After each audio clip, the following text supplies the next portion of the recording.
चलिए अब हम सी टेट या टैट का जो एक महत्वपूर्ण टॉपिक है उसको हम लेंगे। वो टॉपिक है आपका है सौर मंडल। सौर मंडल से सी टेट में एक दो सवाल जरूर ज्योग्राफी में पूछे जाते हैं, जिसमें हम सौर मंडल की हम जब बात करेंगे तो सौर मंडल में हम कुछ टॉपिक्स आपके सामने मैंने नोट डाउन कर दिया है। ये टॉपिक आपको देखना है। खगोलीय पिंड, नक्षत्र मंडल, ध्रुव तारा, ग्रह एंड उपग्रह, कृत्रिम उपग्रह, क्षुद्र ग्रह, आकाशगंगा, और इसके अलावा हम सौर मंडल में हम पूरी तरह से जितने भी ग्रह हैं और उपग्रह के बारे में हम चर्चा करेंगे। हम जब खगोलीय पिंड की जब बात करते हैं तो खगोलीय पिंड किसे कहते हैं, यानी हमारे ब्रह्मांड में जितने भी चमकीले तारे हैं, जिनके भी चमकीले तारे हैं, चमकीले तारे के अलावा उसमें कई ग्रह भी हैं, उपग्रह भी हैं और क्या है नक्षत्र मंडल भी हैं। ये सारे पिंड मिलकर क्या कहलाते हैं, खगोलीय पिंड कहलाते हैं। ठीक है, खगोलीय पिंड आपका ब्रह्मांड का हिस्सा होता है और इस ब्रह्मांड के हिस्से में कई ऐसे क्या है आकाश गंगाएं भी होती हैं और क्या होते हैं कुछ ऐसे चीज पिंड होते हैं जो चमकीले भी होते हैं और कुछ ऐसे पिंड क्या होते हैं चमकीले नहीं होते हैं। जो चमकीले पिंड होते हैं उसे हम क्या कहते हैं स्वतः चमकने वाला पिंड कहते हैं, और जो चमकीले नहीं होते हैं वो कहीं ना कहीं क्या होते हैं सूरज के प्रकाश से चमकते हैं। दूसरी हम जब बात करते हैं नक्षत्र मंडल, नक्षत्र मंडल में कई ऐसे तारे होते हैं और तारों का समूह होता है, और तारों के समूह में अनुसार क्या होते हैं कई ऐसे तारे होते हैं जो आकाश में हम क्या करते हैं खुली आंखों से देख सकते हैं। जैसे आपका क्या होता है कई तारों के समूह की हम जब बात करते हैं तारों के समूह के रूप में एक सप्तऋषि तारा भी होता है, जो क्या होता है 7 आकार में क्या होते हैं सजे होते हैं, यानी 7 लेटर अक्षर के आकार में क्या होते हैं वो सजे होते हैं। वो आपका क्या कहलाते हैं नक्षत्र तारे होते हैं। इन्हीं नक्षत्र तारों में क्या होता है ध्रुव तारा होता है, और ध्रुव तारा क्या होता है सबसे चमकीला तारा माना जाता है, जिसके आधार पे हम क्या करते हैं समय का निर्धारण करते हैं। समय नहीं, दिशा का निर्धारण करते हैं। दिशा का निर्धारण करने का मतलब है कि जब पहले समय में लोगों के पास घड़ियां नहीं थी तो दिशा का निर्धारण कैसे करते थे, तो दिशा का निर्धारण करने में क्या होता था ध्रुव तारा क्या होता है बहुत ही सहायक होता था। नौ परिवहन में भी क्या होते थे ध्रुव तारा बहुत ही सहायक होते थे। ध्रुव तारा का जो स्थान होता है वो बिल्कुल फिक्स होता है, वो आपका आकाश में उत्तर दिशा में होता है और वो काफी चमकीला होता है और चमकीले रूप से हम उसे आसानी से देख पाते हैं। इसके अलावा हम जब बात करते हैं तो हमारे सौर मंडल में हम क्या करते हैं कई ग्रह होते हैं और उस ग्रह के कई क्या होते हैं प्राकृतिक उपग्रह होते हैं। यदि हम ग्रहों की बात करते हैं तो ग्रहों में सौर मंडल का जो ग्रह होता है वो ग्रहों की संख्या 8 होती है, और उसके कई ग्रहों की संख्या में क्या होते हैं उपग्रह भी होते हैं। अब जो उपग्रह होते हैं वो प्राकृतिक रूप से होते हैं और कई ऐसे उपग्रह होते हैं जो कृत्रिम रूप से होते हैं, जो मानव द्वारा निर्मित होते हैं। और ये मानव द्वारा निर्मित जो उपग्रह होते हैं वो प्रायः क्या होते हैं मानव द्वारा कृत्रिम तरीके से तैयार किए जाते हैं। इसके अलावा हम इसी टॉपिक के अंदर देखेंगे क्षुद्र ग्रह होते हैं। क्षुद्र ग्रह ऐसे छोटे छोटे पिंड होते हैं, छोटे छोटे असंख्य पिंड होते हैं जो क्या होते हैं मंगल ग्रह और बृहस्पति ग्रह के बीच में ही क्या होते हैं घूमते रहते हैं। और ये क्षुद्र ग्रह क्या होते हैं मुख्यतः कई छोटे छोटे भागों में टूटे, मतलब कि ग्रहों से ही टूटा हुआ भाग होता है। यानी जिन ग्रहों की हम जब बात किए मंगल ग्रह और बृहस्पति ग्रह, उनके ही ग्रहों से टूटे हुए क्या होते हैं छोटे छोटे पिंड होते हैं जो मंगल ग्रह और बृहस्पति ग्रह के बीच में ही घूमते रहते हैं। आकाशगंगा, आकाशगंगा की हम जब बात करते हैं तो हमारा सौर मंडल मिल्की वे कहलाता है, जिसका नाम आपका क्या होता है आकाशगंगा कहते हैं, और हम इसी आकाशगंगा में क्या होते हैं रहते हैं। यदि हम आकाशगंगा की बात करते हैं तो इसका सीधा सा मतलब होता है लाखों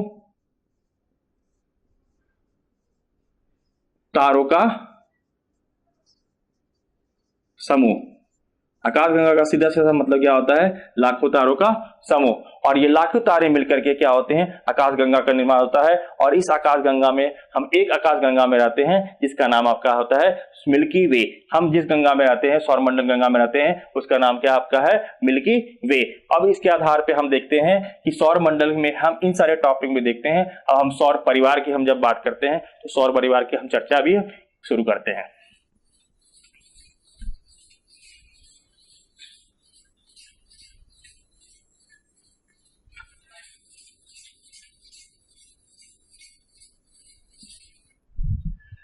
चलिए अब हम देखते हैं सौर परिवार।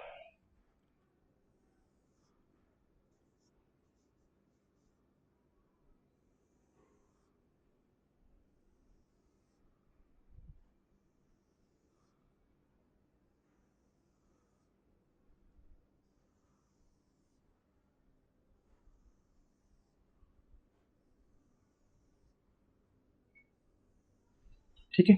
सौर परिवार जब हम देखते हैं तो एक दीर्घवृत्ताकार कक्ष के रूप में मैंने यहाँ पर निर्माण किया। एक दीर्घवृत्ताकार कक्ष में क्या होता है, सूरज जो होते हैं वो केंद्र बिंदु पे होता है और सभी जो ग्रह होते हैं वो ये दीर्घवृत्ताकार क्या होते हैं, कक्ष पे ही घूमते हैं। तो पहला बात ये है कि ये कक्ष कैसा आकार का है, तो दीर्घवृत्ताकार कक्ष है। कैसा है आपका, दीर्घवृत्ताकार कक्ष है। ये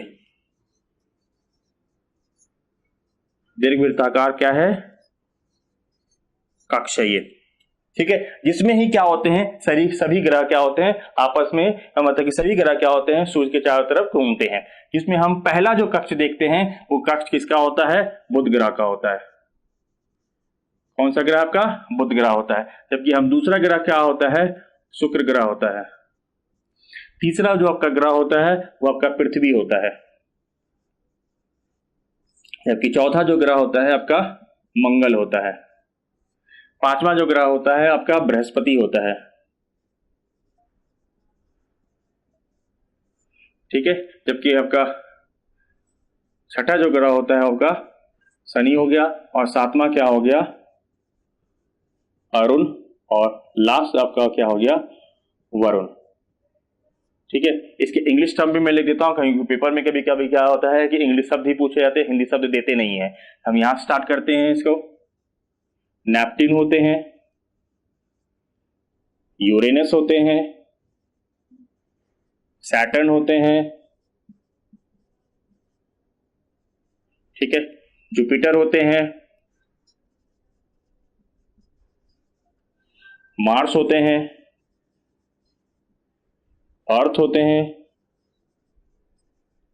वीनस होते हैं एंड मरकरी होते हैं। मरकरी होते हैं, ठीक है। हम इसके बात करते हैं मरकरी। तो सबसे पहली बात यह होती है कि आपको इस सौर मंडल में सबसे पहली बात आपकी होती है क्रम याद रखना है। क्रम के आधार पर ही सबसे पहले सवाल पूछे जाते हैं। तो क्रम के आधार पे हम सबसे जो सूर्य के नजदीक को हम जो ग्रह देखते हैं वो आपका बुध हो गया, फिर उसके बाद दूसरे नंबर पर थोड़ा दूर शुक्र हो गया, पृथ्वी हो गया, मंगल हो गया, बृहस्पति हो गया, शनि हो गया, अरुण हो गया और वरुण हो गया। इसके अनुसार से हम क्रम के आधार पर देखते हैं इन सारी चीजों को, जो अपने दीर्घवृत्ताकार कक्ष में ही घूमते रहते हैं, कहीं दूसरे कक्ष में नहीं प्रवेश करते हैं। क्योंकि ग्रह का जो नियम होता है वो नियम ये होता है कि अपने ही कक्ष में परिवहन करना या घूर्णन करना। जो अपने कक्ष से परिवहन घूर्णन नहीं करते हैं उसे हम ग्रहों से क्या करते हैं, निकाल देते हैं। आपके इसके पूर्व में आप जब देखे होंगे कि इसके पहले वरुण के बाद भी एक ग्रह था जिसे हम क्या कहते थे, प्लूटो कहते थे। लेकिन प्लूटो ग्रह अब क्या हो गया, सौर मंडल परिवार से हटा दिया गया, क्योंकि प्लूटो जो अपने अक्ष पे क्या करते थे, घूमते नहीं थे। वो अपने अक्ष से घूमते घूमते कभी कभी वरुण के ग्रह अक्ष पे आ जाते थे, कभी अरुण के अक्ष पे आ जाते थे। दूसरा जो कंडीशन होता है कि प्लूटो एक बहुत ही छोटा ग्रह था और ग्रह की एक संरचना होती है, ग्रह का एक नियम होता है कि ग्रह का क्या होता है, एक फिक्स आकार होना चाहिए। और जबकि हम प्लूटो को देखते थे, प्लूटो काफी छोटा था। तो इन दो कारणों से क्या किया गया, प्लूटो को बाहर निकाल दिया गया। तो सबसे पहले आपको क्रम याद रखना है। दूसरे नंबर पर जो सवाल पूछे जाते हैं कि सूरज के सबसे नजदीक का जो ग्रह होता है वो कौन सा ग्रह कहलाता है, तो सूरज के सबसे नजदीक का ग्रह कौन सा आपका है, बुध ग्रह। और सूरज से दूर का सबसे दूर का ग्रह कौन सा है, तो नेपट्टून और वरुण ग्रह है। दूसरे नंबर पर जो सवाल आता है कि दूसरे क्रम और तीसरे क्रम में ग्रह कौन कौन से आते हैं, तो दूसरे क्रम पे आपका क्या हो गया, शुक्र हो गया। और तीसरे क्रम पे जो ग्रह आते हैं वो आपका पृथ्वी हो गया। यानी शुक्र और पृथ्वी क्या होता है, पहले और दूसरे क्रम में, दूसरे और तीसरे क्रम में आते हैं। नेक्स्ट जो सवाल इसमें बनता है वो आपका बनता है कि पृथ्वी किन दो ग्रहों के बीच में है। पृथ्वी क्या है, किन दो ग्रहों के बीच में पाया जाता है। तो पृथ्वी हम देखते हैं बोर्ड पे कि पृथ्वी क्या दो ग्रहों के बीच में है, शुक्र ग्रह और मंगल ग्रह के बीच में है। तो पृथ्वी का जो स्थिति है वो शुक्र और मंगल ग्रह के बीच में है। इन सारे ग्रहों में सबसे जीवन योग्य रहने वाला ग्रह कौन सा है, तो आपको आंसर क्या होगा, पृथ्वी होगा। ठीक है, पृथ्वी एक ऐसा ग्रह है जो क्या है आपका जीवन योग्य रहने वाला सवाल है, ग्रह है। इसके अलावा जो नेक्स्ट सवाल जो बनते हैं कि इन सारे ग्रहों में सबसे छोटा ग्रह कौन है और सबसे बड़ा ग्रह कौन है। सबसे छोटा ग्रह की हम जब बात करते हैं, सबसे छोटा ग्रह बुध ग्रह है, जबकि हम जब से बड़े ग्रह की बात करते हैं तो सबसे बड़ा ग्रह का है ना आपका बृहस्पति ग्रह है। जबकि दूसरे नंबर पर सबसे बड़ा ग्रह की बात हम जब करते हैं तो आपका शनि है। तो पहले नंबर पर आपका बड़ा ग्रह के रूप में क्या है आपका जुपिटर है, जबकि दूसरे बड़े ग्रह के रूप में आपका क्या है सैटर्न है, और सबसे छोटा ग्रह कौन आपका है बुध ग्रह। ठीक है, अब हम जब बुध ग्रह की हम जब बात करते हैं तो बुध ग्रह की हम जब बात करते हैं तो सबसे नजदीक भी है, और नजदीक होने के कारण क्या होता है सूरज के चारों तरफ सबसे कम समय में क्या होता है चक्कर लगाता है, और वो समय क्या आपका होता है 88 दिन। कितना दिन 88 दिन। ठीक है, यानी सबसे कम समय में कौन सूरज के चारों तरफ घूम जाता है यानी परिक्रमण करता है, तो वो आपका क्या हो जाएगा बुध ग्रह। वही हम जब बात करते हैं सबसे दूर होने के कारण क्या होता है नेपट्टून, जो काफी समय लेता है वो लेता है 164 वर्ष। यानी सूरज का एक चक्कर लगाने में क्या होता है वरुण कितना समय लेता है 164 वर्ष। वहीं क्या होता है बुध एक चक्कर यानी एक सूरज का एक बार चक्कर लगाने में कितना समय लेता है तो 88 दिन लेता है। वही हम जब पृथ्वी की जब बात करते हैं तो पृथ्वी सूरज का चक्कर 365 दिन में लगा लेता है, यानी 365 दिनों में क्या करता है सूरज पृथ्वी का एक चक्कर लगा लेता है। ठीक है, अब नेक्स्ट जो सवाल आता है कि हर एक ग्रह का क्या है अपना अपना स्पेसिफिक नाम है। जैसे पृथ्वी की हम जब बात करते हैं पृथ्वी का अपना स्पेसिफिक नाम है किसे नीला ग्रह कहते हैं। ठीक है, नीला ग्रह कहने का मेन मतलब है कि पृथ्वी की हम जब मंडल की हम जब बात करते हैं तो जल मंडल का विस्तार यहाँ पर पृथ्वी पे सबसे ज्यादा है, और जल मंडल विस्तार के कारण क्या होता है अंतरिक्ष से ये क्या पड़ता है नीला दिखाई पड़ता है, इसलिए हम क्या कहते हैं पृथ्वी को नीला ग्रह कहते हैं। जबकि हम पृथ्वी के अलावा शुक्र से हम जब बात करते हैं तो शुक्र से कई सवाल बनते हैं। पहला सवाल ये है कि पृथ्वी के सबसे नजदीक का ग्रह कौन सा है तो शुक्र ग्रह है। पृथ्वी के सबसे नजदीक का कौन सा ग्रह है शुक्र ग्रह है। दूसरी सवाल बनते हैं कि सबसे चमकीला ग्रह कौन है तो ये भी शुक्र ग्रह है, सबसे चमकीला ग्रह भी क्या है शुक्र ग्रह है।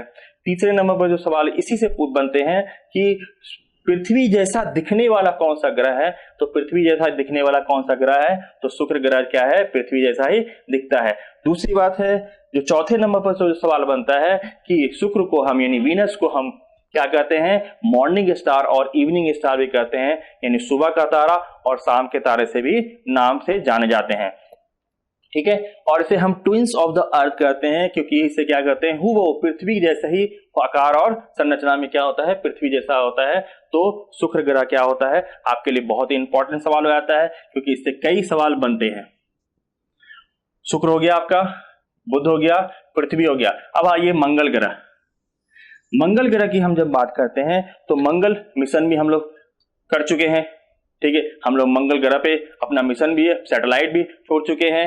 तो मंगल ग्रह हमारे लिए इंपॉर्टेंट रहता है, और मंगल ग्रह से ये सवाल आता है कि मंगल ग्रह कैसा ग्रह है तो मंगल ग्रह को हम क्या कहते हैं लाल ग्रह कहते हैं। ठीक है, अंतरिक्ष से हमने देखा जाए तो मंगल ग्रह क्या है आपका लाल ग्रह है। लाल ग्रह होने का मेन कारण है इनकी जो भूमि है वो पूरी तरह से लाल प्रतीत होती है। इसका मुख्य कारण है कि इसमें आयरन ऑक्साइड पाया जाता है, यानी इसकी भूमि की जो मिट्टी पाई जाती है उसमें आयरन की मात्रा अधिक पाई जाती है, इसी कारण क्या होता है ये लाल ग्रह है। इसके अलावा बृहस्पति के बारे में मैंने चर्चा कर लिया कि ये सबसे बड़ा ग्रह है, और शनि के बारे में चर्चा किया कि ये दूसरे नंबर पे सबसे बड़ा ग्रह है।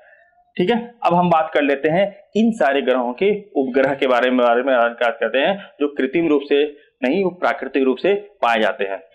तो हम देखते हैं बुध और शुक्र के कोई भी ग्रह उपग्रह नहीं होते हैं। बुध और शुक्र के क्या होते हैं कोई भी उपग्रह नहीं होते हैं, जबकि पृथ्वी का एक उपग्रह कौन सा होता है आपका चंद्रमा। इसके अलावा मंगल के कितने उपग्रह होते हैं 2 उपग्रह होते हैं, और बृहस्पति के सबसे ज्यादा उपग्रह होते हैं। बृहस्पति के सबसे ज्यादा उपग्रह होते हैं 63। इसके अलावा दूसरे नंबर पे उपग्रह की संख्या सबसे ज्यादा किसकी है तो आपका शनि का। और अरुण की जब बात करेंगे इसमें ग्रहों की संख्या कितनी है 27 है, जबकि हम वरुण की बात करेंगे इसमें उपग्रहों की संख्या कितनी है 13 है। तो हम यहाँ देखे थे बुध और शुक्र ग्रह क्या है आपके ऐसे दो ग्रह हैं जिसके के उपग्रह नहीं होते हैं, जबकि पृथ्वी ऐसा ग्रह है जिसके उपग्रहों की संख्या क्या है आपकी एक है, यानी आपकी एक उपग्रह कौन से आपके हो गई चंद्रमा। ठीक है, उसी तरह मंगल के दो हम देख लेते हैं, बृहस्पति के हम सबसे ज्यादा उपग्रहों की संख्या देखते हैं। इन उपग्रहों में क्या देखते हैं कि मंगल बृहस्पति जो उपग्रह है, बृहस्पति के जो उपग्रह हैं उसमें जो उपग्रह है वो सबसे ज्यादा बड़े उपग्रह है, जिसका एक उपग्रह का नाम है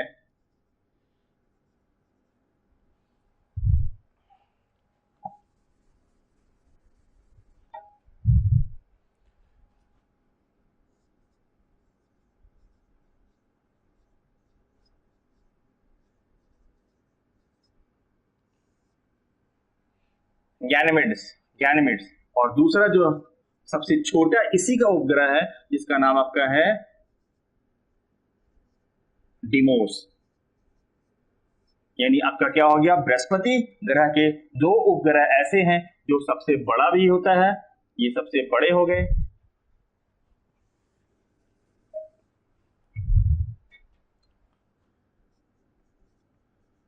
ये सबसे बड़े उपग्रह हो गए, और डिमोस क्या हो गया, बृहस्पति ग्रह के उपग्रह का सबसे छोटा उपग्रह हो गया, छोटा उपग्रह है। ठीक है, यानी बृहस्पति के दो ऐसे ग्रह हैं जो सबसे बड़े भी हैं और सबसे छोटे भी हैं। ठीक है, और ये हम उपग्रह की हम जब बात करते हैं तो ये उपग्रह क्या है आपका बृहस्पति ग्रह का है। इसके अलावा मैंने अभी चर्चा किया था कि कुछ ऐसे ग्रह होते हैं जो क्या होते हैं बहुत ही छोटे होते हैं। ठीक है, और वो क्या होते हैं मेन ग्रहों से क्या होते हैं टूट के ही क्या होते हैं खगोलीय पिंड में घूमते रहते हैं, तैरते रहते हैं। तो बृहस्पति और मंगल ग्रह के बीच में, बृहस्पति और मंगल ग्रह के बीच में वो कौन सा ऐसा ग्रह है जो क्या होते हैं इन्हीं दो ग्रहों के बीच में क्या होते हैं घूमते रहते हैं, चक्कर लगाते रहते हैं। तो वो कौन सा ग्रह आपका था, क्षुद्र ग्रह। यानी बृहस्पति और मंगल के बीच में कई छोटे छोटे क्या होते हैं पिंड होते हैं जो क्या होते हैं विस्फोट के कारण, किसी घटना के कारण क्या हो गया है इन्हीं ग्रहों से टूट करके क्या होते हैं इन्हीं के चारों तरफ घूमते हुए रहते हैं।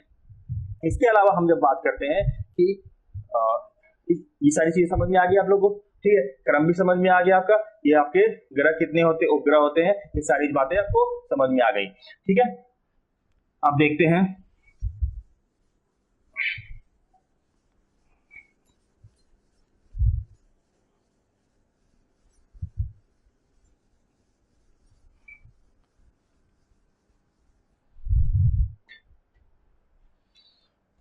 उल्का पिंड।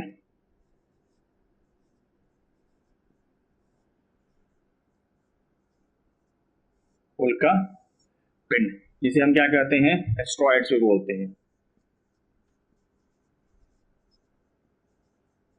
एस्ट्रॉइड्स भी बोलते हैं, सॉरी एस्ट्रॉइड्स ये नहीं, एस्ट्रॉइड्स ही आपका क्या हो गया क्षुद्र ग्रह हो गए, इसको क्या बोलते हैं मेट्रॉइड्स बोलते हैं, मेट्रॉइड्स बोलते हैं। उल्का पिंड को क्या बोलते हैं मेट्रॉइड्स बोलते हैं। और आसान शब्दों में आपने कभी सुना होगा टूटता तारा, टूटता तारा। ठीक है, टूटता तारा यानी इसको इंग्लिश में क्या बोलते हैं शूटिंग स्टार, शूटिंग स्टार्स।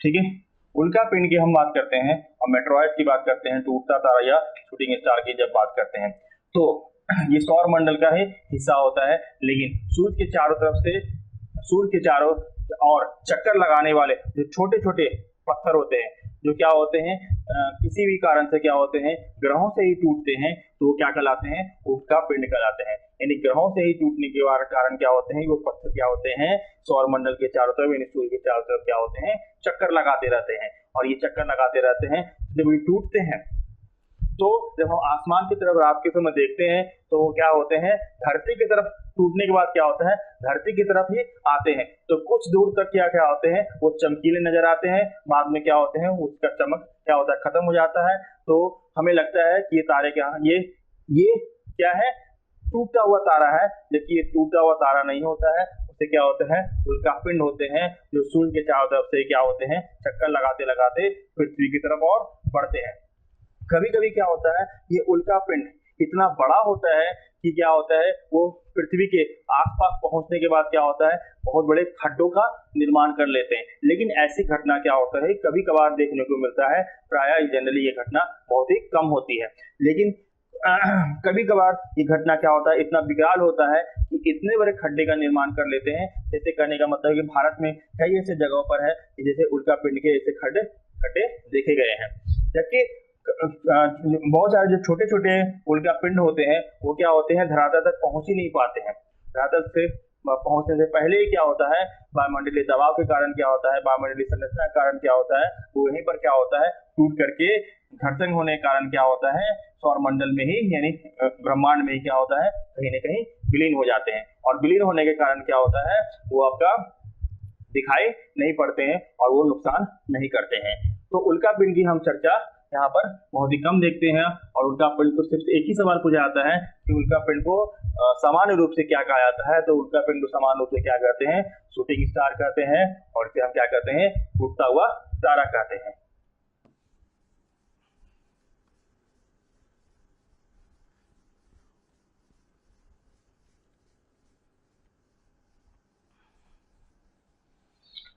ठीक है, अब हम जिस ग्रह में रहते हैं उस ग्रह की हम थोड़ी सी बात कर लेते हैं। वो ग्रह आपका क्या है, आपका पृथ्वी। ठीक है, पृथ्वी एक ऐसा ग्रह है जहां पर हम क्या करते हैं, जीवन की कल्पना कर सकते हैं। इसके अलावा जीवन की कल्पना करने के लिए कई ऐसे हमारे वैज्ञानिकों ने चांद पे अपना उपग्रह भेजा, ठीक है, मंगल पे उपग्रह भेजे, ठीक है। तो उपग्रह भेजने का मेन मकसद था कि वहां भी जीवन की तलाश करना। और जीवन की तलाश करने के से यहाँ पर क्या होता है कि पृथ्वी की, जैसे पृथ्वी की दिन प्रतिदिन जनसंख्या बढ़ती चली जा रही है, पृथ्वी के ऊपर हर एक तरह से दबाव बढ़ता चला जा रहा है। इन उपग्रहों की हम जब बात करते हैं तो कुछ उपग्रह क्या होते हैं, कृत्रिम होते हैं। कुछ उपग्रह क्या होते हैं, कृत्रिम होते हैं, यानी मानव निर्मित उपग्रह होते हैं। ये आपका क्या हो जाएगा, मानव निर्मित, मानव निर्मित। अब ये मानव निर्मित उपग्रह बनाने की आवश्यकता क्यों पड़ गई, क्योंकि पृथ्वी के उपग्रह जो एक कृत्रिम रूप से है वो आपका चांद है। अब चांद को समझने के लिए चांद पे जाना जरूरी था, और चांद पे जाने के लिए क्या हो गया, इन कृत्रिम उपग्रह का निर्माण करना एक लक्ष्य बन गया हमारा। और इस लक्ष्य को पूरा करने में हम कहीं हद तक पहला चंद्रयान जो भेजे थे उसमें काफी सफलता हासिल कर चुके हैं। और चांद के बारे में यह पता लगाया है कि कुछ हिस्सों में क्या है, वहां पर पानी भी मिलते हैं, और कुछ हिस्सों में क्या होता है, वहां पर क्या होते हैं, जीवन की थोड़ी संभावना वहां पर देखने को मिलती है। जबकि हम पृथ्वी की हम जब बात करते हैं तो जीवन में क्या होता है, जीवन की सारी संभावनाएं क्या है, पृथ्वी में मौजूद है। इसमें ऑक्सीजन सबसे महत्वपूर्ण रूप में पाए जाते हैं। उपग्रहों की जब बात करते हैं, कृत्रिम उपग्रहों की बात करते हैं, तो कई ऐसे उपग्रह हैं जो दूर संचार के लिए हमारे लिए उपयोगी है, जैसे इनसेट। पहला नाम क्या मैंने बोला, इनसेट, ठीक है। कुछ ऐसे दूसरा उपग्रह है एडुसेट, एडुसेट, ठीक है। कुछ ऐसे उपग्रह हैं जो क्या होता है कि इन सारे चीजों के अपने अपने लक्ष्य के आधार पर क्या होते हैं, भेजे जाते हैं। जैसे हम इनसेट की जब बात करते हैं तो इनसेट ऐसे उपग्रह थे जिससे हम क्या करते हैं, दूर संचार जैसे व्यवस्था को सक्षम कर पाए हैं। आज हम रेडियो सुन रहे हैं, टेलीविजन सुन रहे हैं, इंटरनेट सुन रहे हैं, तो कहीं न कहीं इसमें मुख्य भूमिका का जो अदा करते हैं वो क्या है, एक कृत्रिम उपग्रह इनसेट है। जबकि हम दूसरे नंबर पे हम जो बात करते हैं एडुसेट। एडुसेट एक ऐसा उपग्रह है जिसके माध्यम से हम शिक्षा को बहुत ही आसानी से समझ पाए हैं, और शिक्षा के आधार पर क्या करते हैं कि आज हम घर बैठे ही शिक्षा को हम प्राप्त कर सकते हैं। वीडियो कॉन्फ्रेंसिंग के द्वारा हम घर बैठे ही क्या कर सकते हैं, किसी गांव क्षेत्र में हम क्या कर सकते हैं, किसी अच्छे टीचर से जो शहर में उपस्थित है और गांव नहीं आते हैं और गांव नहीं आ सकते हैं, तो हम घर बैठे कर सकते हैं, इसके माध्यम से क्या कर सकते हैं, टेली एजुकेशन के तहत हम क्या कर सकते हैं, शिक्षा प्राप्त कर सकते हैं। तो कहीं ना कहीं कृत्रिम उपग्रह की बहुत बड़ी भूमिका होती है।